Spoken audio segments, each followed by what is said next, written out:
жақында маған, сендер Алла елшісін ешқашан бүгінгідей тастап кеткендегіндей ешқашан тастап кетпеңдер дейді анаңар.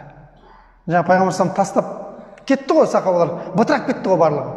Мұхаммед өлді деген кезде не істейміз енді деді, соғысып, онда не керегі бар, кім үшін соғысып жатырмын? Осындай бір сендер қандай жағдай болса да деді, пайғамбар саллаллаху алейхи уассаламды ешқашан тастап кетпеңдер, бұдан былай ол зиян шекпейтін болсын дейді. Ана өліп бара жатқан сахабаның айтып жатқан. Егер де дәл осындай бүгінгі күндегідей тағы бір қателік істейтін болсаңдар, онда Аллах тағаланың алдында ешқандай айтатын уәждерің жоқ сендердің дейді. Біз Алланың елшісін бүйткенбіз, сөйткенбіз айта алмайсыңдар, Алланың алдында ақтала алмайсыңдар өз-өздеріңді дейді. Сондықтан бұндай әрекетке бармаңдар деп айтты да, соңғы демін алып жаңағы сахаба кетті, Саад ибн Рабиа радиаллаху анху. Сонымен жаңағы мәдиналық ансарлық сахабаларда кезіп жүрсе, Усайрим Амр ибн Сәбит деген кісі жатыр. Усайрим деген бұл өзі жалғыз-ақ адам бар сахабалардың ішінде. Ешқандай намаз оқымай прямой жәннатқа кіріп кеткен. Намаз оқымай жәннатқа кіріп кеткен жалғыз-ақ адам бар. Осы Усайрим осы.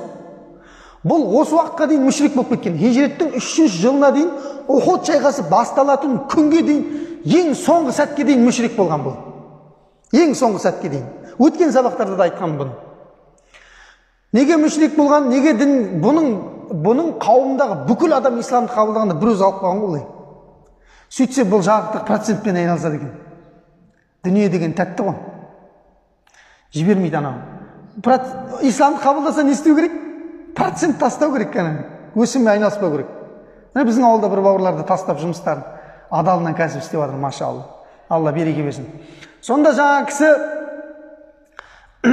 сол процентті тастағанда қолын бір сілтегенде Алланың елшісімен бірге соқсам деп Ухуд шайқасына келген ғой.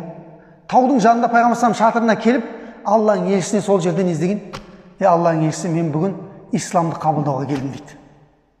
Мен бүгін исламды қабылдауға, сені қорғау үшін соғысуға, сенің дінің үшін соғысуға келдім дейді. Пайғамбар саламға исламды уақыт жоқ ана жерде отырып әңгімелесетін. Исламды қабылдады да шайқасқа кіріп кетеді. Сол Усайрим шайқасып жүріп сол жерден істеген ең қатты жарақатқа жолыққандардың бірі осы екен. Бұл да соңғы демдерін алып жатыр екен. Жаңа өзінің ауылының жігіттері ғой енді. Бәрі-бірін таниды ғой. Усайрим, сен не істемейсің дейді, ана өлейін деп жатқан адам ғой.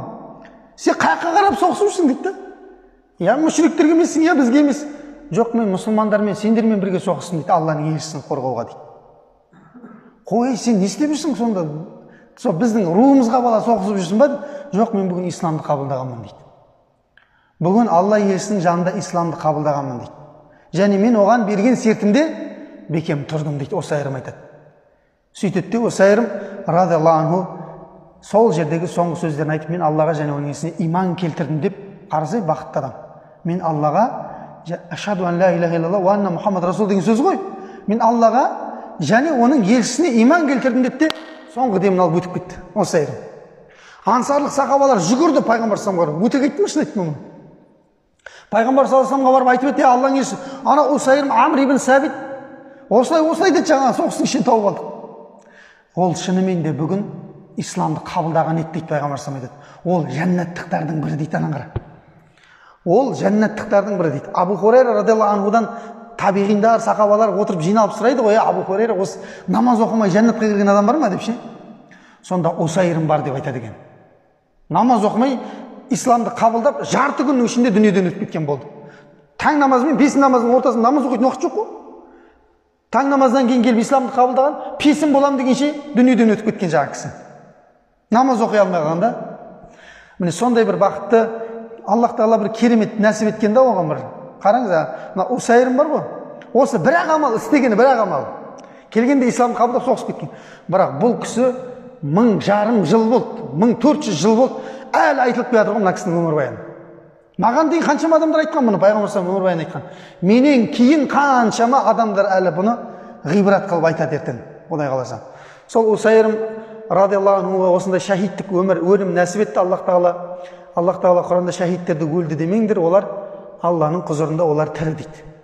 Ана жәннатқа айтады ғой, хадистерде келеді, жәннаттағы құстардың жем сауының тұсындағы ұлпасында болады дейді жаңағы кімдер, шахидтер. Бұларға берілетін мәртебе өте жоғары енді. Пайғамбарлардан кейінгі екінші мәртебеде тұратын бұл кімдер? Осындай міне шахидтер екен. Аллах тағала шахидтіктерін қабыл етсін. Енді сол бір жарықтық